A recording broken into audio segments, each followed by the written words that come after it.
Hi, I'm Sue from How to Help My Child, and today we're talking about meltdowns and tantrums, how you can understand the difference. And I've got some simple tips that will help you so you can help your child with autism or ADHD. You know the scenario, Mum. Your child with autism or ADHD is having a difficult moment, and you're not sure if it's a tantrum or a meltdown. Understanding the difference will completely change how you respond, and I'll show you exactly what to look for. So, what's really happening? In a tantrum, your child's purpose is to get something. An example might be their iPad time is finishing. Your child throws himself to the ground and they scream and carry on. They might be checking to see if you're watching. And when you say, "Don't worry, you can have some more iPad time," they calm down and stop that behavior. So the key point here in a tantrum is that your child has some control. Now, in a meltdown, your child's system is overloaded. An example might be you're at the supermarket and all of a sudden your child throws himself on the floor, screaming and covering their head and their ears. You might find that the lights are too bright, that there's too much noise with the loudspeakers. There might be too many people or too many unfamiliar smells. The key point here is that in a meltdown, your child has lost control. Now you need to read the signs so that you can help your child. In a tantrum, the signals to look for are that your child will be looking for the audience. They can often be negotiated with.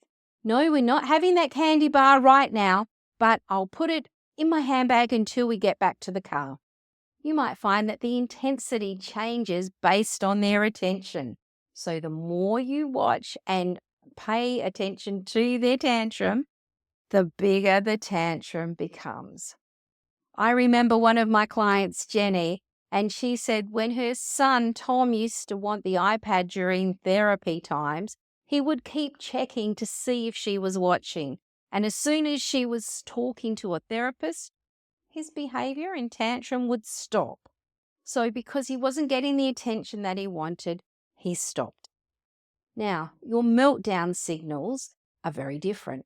You'll notice that your child's anxiety often starts to build up beforehand. They might be covering their ears or their eyes. They might be rocking or they might be stimming. You might find that your child is just not coping. One of my clients, when her youngest was, I think, in about year 2 at school, she used to have assembly time.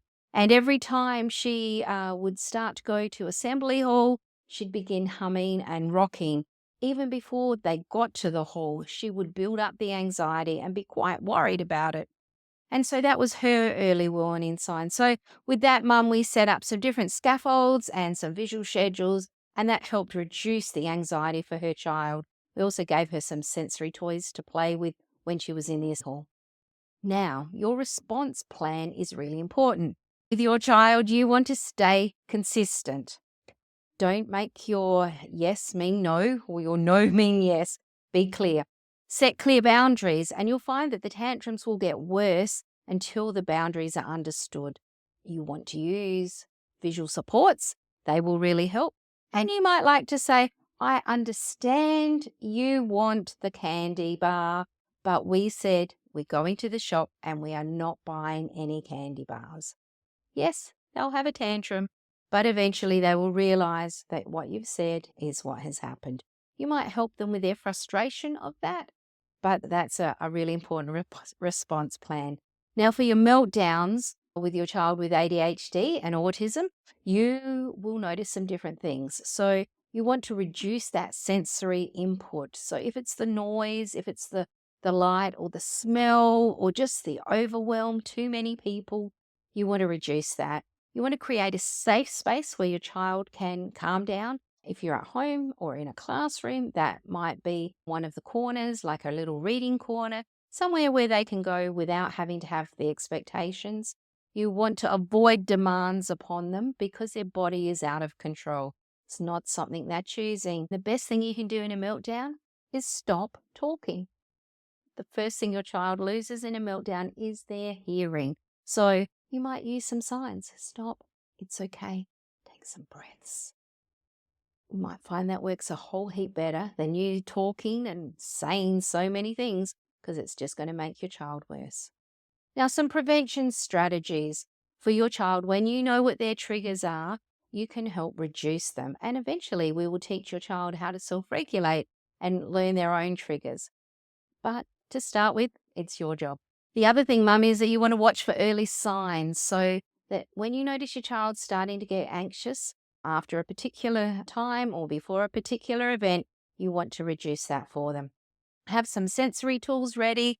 It might be some fidget cubes or some fidget tools, maybe some stress balls, anything that you know that helps your child. And as we said, you might like to create a calm down corner or a safe space for your child. But it's not just your child that you want to have prevention strategies for. It's you too. Now remember, you're the adult. So when you react to them in a tantrum, they're going to react more. But in a meltdown, it's not going to help your child if you're getting stressed out. So you might try taking some deep breaths. Breathe in, hold, breathe out. Remember that it's not defiance. Your child is unable to control this. It's a sensory overload. And you might have a support person ready if you are having a lot of meltdowns happening all at the time. But above all else, Mum, trust your instincts. So if we just sum up those little tips, when your child is having a tantrum, they're often angry. And when your child's having a meltdown, they're often anxious. If your child is having a tantrum, they can be very frustrated. But in a meltdown, your child can be overwhelmed by their senses. In a tantrum, your child wants to control the behavior. And in a meltdown, it's neurological. Your child doesn't have control over it. In a tantrum, your child wants to control and to fix something. But in a meltdown, your child needs have been overloaded. Their senses are just overwhelmed. In a tantrum, your child will often be attention-seeking, and in a meltdown, your child will be unaware of others. In a tantrum, your child wants you to watch them, but in a meltdown, your child wants to be left alone. They're just self-absorbed. In a tantrum, it will stop when the want is given. But in a meltdown, it will continue even after you have changed their environment. So if it's because of the bright lights, after you've moved them from their bright lights, their body is still in a meltdown. It's still overwhelmed. And it will take some time to calm down. Depending on the severity of the meltdown, it can be hours. So you just need to give your child that time and space and care. And in a tantrum, your child's behavior returns to normal almost instantly. But in a meltdown, your child is exhausted and spaced out and unable to perform their normal day for a certain period of time. So remember, understanding the difference between tantrums and meltdowns in your child with autism and ADHD is not about labeling their behavior. It's about knowing how to best support your child in that very moment. Now, you're doing an amazing job, Mum, and it's really important that you continue to help and to learn about understanding your child better.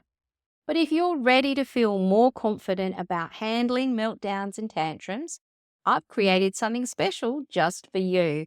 You can download my free guide, Is It a Meltdown or Tantrum? And I'll put the details in the comments below. Now, if you found this video helpful, please like and subscribe.